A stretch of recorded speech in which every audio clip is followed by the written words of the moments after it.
घर से मस्जिद है बहुत दूर, चलो यूं कर लें, किसी रोते हुए बच्चे को हंसाया जाए। और ये काम तो वो करेगा जिसे खौफ खुदा हो और जो मस्जिद जाने का मतमन्नी हो, यानी इस्लामिक आइडियोलॉजी को फॉलो करता हो। मगर हम तो शायद आज इस तरह नहीं हैं। और मगर मैं आपको ये बताता चलूं कि आज आईनी तरमीम के लिए बड़ी ले-दे हो रही है। हर कोई आईनी तरमीम के लिए भाग रहा है करने के लिए, या कोई उसे रोकने के लिए भाग रहा है। मगर आईने पाकिस्तान पे लिखा क्या है? The constitution of Islamic Republic of Pakistan, Islamic Republic कहा गया है इसे। मगर यहाँ होता क्या है? यहाँ ये होता है कि डीआईजी ऑपरेशंस इमरान कीश्वर साहब आज लाहौर में एक प्रेस कॉन्फ्रेंस करते हैं और बताते हैं कि लाहौर समेत पंजाब भर से 29 बच्चों को वो बाजियाब कराते हैं एक ऐसे गिरोह से, आज़ाद कश्मीर से, कि जो बच्चों को मुलाजमत का झांसा देके नौउम्र बच्चों को आज़ाद कश्मीर पहाड़ों पे ले जाकर बेगार करवाते हैं, जबरी मुशक्कत करवाते हैं और मुबैना तौर पे उनसे जिनसी ज़्यादती भी करते हैं।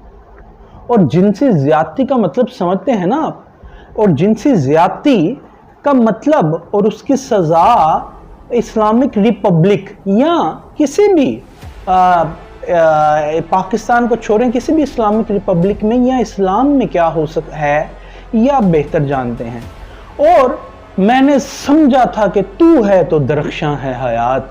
मैंने तो ये समझा था कि एक माँ की, एक बेटी की, एक माँ की यहाँ पे गवर्नेंस है। वज़ीर आला पंजाब एक माँ है, बेटी है, बहन है, वो समझती होगी उन माओं पे क्या गुजरी होगी कि जिनके 29 लखते जिगर उस गिरोह से बाजियाब हुए और गिरोह के मेंबरान पता नहीं कहाँ हैं और उनसे जिनसी ज़्यादती की गई है।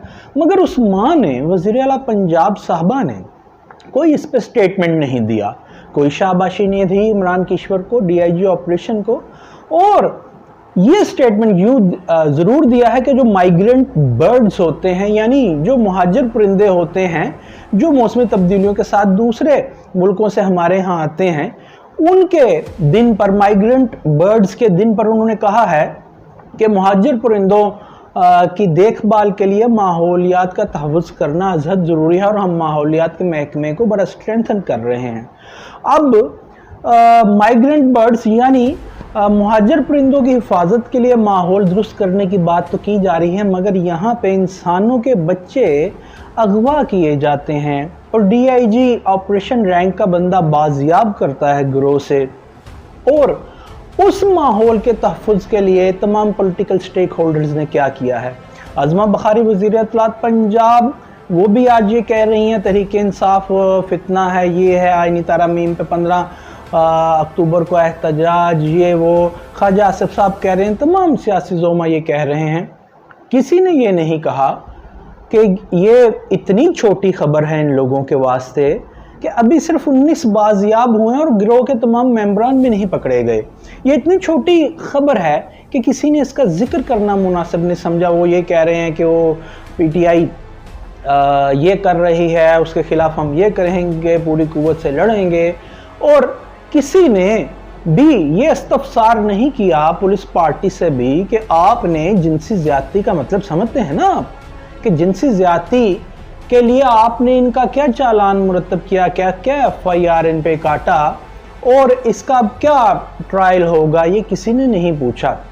और ना ही ऐसे कई वाक़यात हो गुजरे, कोई तहरीक इल्तवाए कार प्रोविंशियल असम्बलीज़ में जमा करवाई जाती हैं, न यहाँ शायद नहीं करवाई जाएगी आज भी, और ना कोई तवज्जो दिलाओ नोटिस होगा। हाँ, ये ज़रूर होगा कि जनाब मेरी कॉन्स्टिट्यूएंसी में वो सड़कें टूटी हैं, वो नाले बह रहे हैं, ऐसा कुछ नहीं होगा भाई। कोई पार्लियामेंट का मुश्तरका इजलास नहीं बुलाया जाएगा, कोई कानून साज असम्बलीज़ हैं जो प्रोविंशियल, पंजाब असम्बली भी इस पर इजलास हंगामी नहीं बुलाएगी कि क्या हो रहा है। हमारा माहौल इतना गैर महफूज है कि बच्चों को लेकर के जाके अगवा करके जबरी मुशक्कत करवाई जाती है और मुबैना तौर पर जिनसी ज़्यादती करवाई जाती है। एक डीआईजी ऑपरेशंस कह रहा है, इस पे कुछ नहीं किया जाता भाई, कोई इजलास नहीं बुलाया जाता। और शायद बुलाया भी नहीं जाएगा।